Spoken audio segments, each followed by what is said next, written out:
ሰላም ጤና ይስጥልኝ የአዌቱ ዜና አድማጮቻችን፣ የዕለቱን አበይ ዜናዎች እንደሚከተለው አቀርባለሁ። ቻናሉን ሰብስክራይብ በማድረግ የጀምሩ ቤተሰብም ይሁኑ። አርጀንቲና ተጫዋቾቿ የእንግሊዝን ብሔራዊ ቡድን በዓለም ዋንጫ የግማሽ ፍጻሜ ጨዋታ ካሸነፉ በኋላ አገራቸው በፎክላንድ ደሴቶች ላይ ያላትን የይገባኛል ጥያቄ የሚደግፍ ጽሑፍ አሳይተዋል። የጨዋታው የመጨረሻ ፊሽካ ከተሰማ በኋላ የአርጀንቲና ተጫዋቾች ላስ ማልቪናስ በማለት የሚጠሯቸውን ደሴቶች የሀገራቸው ግዛት መሆናቸውን የሚገልጽ ባነር ይዘው ታይተዋል። ደስታቸውን ሲገልጹ የያዙት ባነር ፎክላንድ ደሴቶች የአርጀንቲና ናቸው የሚል ነው።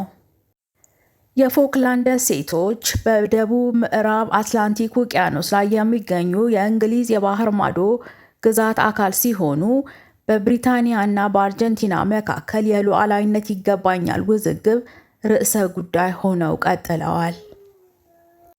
ሁለቱ ሀገራት ከአውሮፓውያኑ ሚያዝያ እስከ ሰኔ 1982 ዓ.ም ድረስ በአርጀንቲና ምስራቃዊ የባህር ዳርቻ 300 ማይልስ ርቀት በሚገኙት ደሴቶች ላይ ጦርነት አካሂደው ነበር። በአውሮፓውያኑ 2014 የአርጀንቲና ብሔራዊ ቡድን ከስሎቬኒያ ጋር ባደረገው የወዳጅነት ጨዋታ ተጫዋቾቹ ተመሳሳይ መልእክት የያዘ ባነር በማሳየታቸው ፊፋ በሀገሪቱ እግር ኳስ ማህበር ላይ የ20,000 ፓውንድ ቅጣት ጥሎበት ነበር።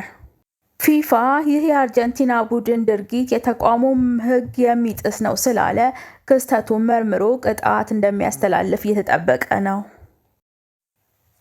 ኢራን በከፈተችው አዲስ ዙር ጥቃት በጎረቤቶቿ የባሕረ ሰላጤው ሀገራት ውስጥ የሚገኙ የአሜሪካ የጦር ሰፈሮችን መታች። ዮርዳኖስ፣ ኩዌት እና ባህሬንን ጨምሮ በቀጠናው የሚገኙ ኢላማዎች ጥቃት እንደተፈጸመባቸው ኢራን ገልጻለች። የኢራን ጦር ሌሊት ላይ በፈጸመው ጥቃት ዮርዳኖስ ውስጥ የሚገኙ የአሜሪካ ሰራዊት የግንኙነት ስርዓቶችና የነዳጅ ማጠራቀሚያዎችን መምታቱን እንዳስታወቀ ታስኒም የዜና ወኪል ዘግቧል። ዮርዳኖስ ውስጥ ኢላማ ከተደረጉ ስፍራዎች አንዱ አልአዝራቅ ጦር ሰፈር እንደሆነ የገለጸው ጦሩ ቦታው ጸረ ሚሳኤል መከላከያ ስርዓት የሚገኝበት እንደሆነ ጠቅሷል። ኩዌት ውስጥ የሚገኘው አልሳሌም የጦር ሰፈር ደግሞ የቅድመ ማስጠንቀቂያ ራዳር ስርዓት ኢላማ መደረጉን የኢራን እስላማዊ አብዮታዊ ዘብ ገልጿል። በተመሳሳይ አሜሪካ ረቡዕ ሌሊት በመላው ኢራን በርካታ ስፍራዎች ላይ ጥቃት ፈጽማለች። ለኢራን በመሰለል የተከሰሰ አንድ የእስራኤል ጦር ሰራዊት አባል በወታደራዊ ፍርድ ቤት የ5 ዓመታት እስር እንደተፈረደበት የእስራኤል መከላከያ ኃይል አስታወቀ።